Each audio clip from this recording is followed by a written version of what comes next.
get out of the way here and let Greg take it over. Greg is actually a very frequent visitor of the Starter and Builder series, and we're so excited to have him actually come and present today. So let's just give him a warm welcome. Thank you. Thanks, Jenny. And like she said, I'm a huge fan of small companies and entrepreneurs, people with the courage to start things that don't already exist.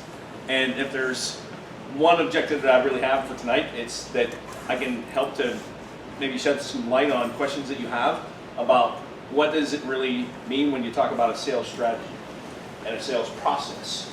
I'm not going to really touch too much on sales operations tonight, but those are three areas that, in my experience, are the key to literally any kind of business. In fact, any organization. Whether it's a small business, a medium-sized business, a large organization, without sales, it's hard to have a company.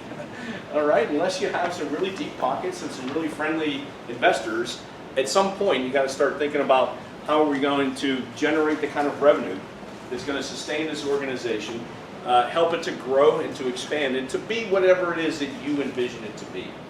And one of the first things I really wanted to start out with tonight is that when it comes to hiring a salesperson or thinking about those salespeople, does anybody have hired salespeople yet?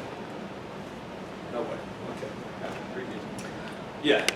And here's what I wanted to say about that is that when I've coached startups and entrepreneurs about recruiting salespeople, I really try to impress upon them how important it is, especially very early on, that individual or individuals is recognized as the voice and the face of your business. They are you. You can't be everywhere all in one place.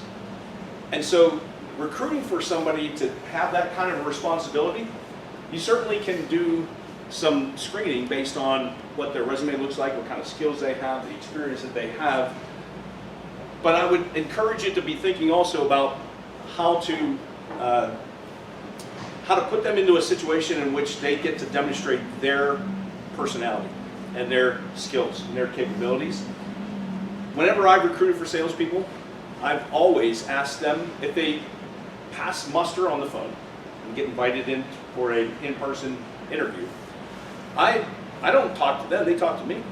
They have to come in and do a presentation to me. They have to give me their pitch.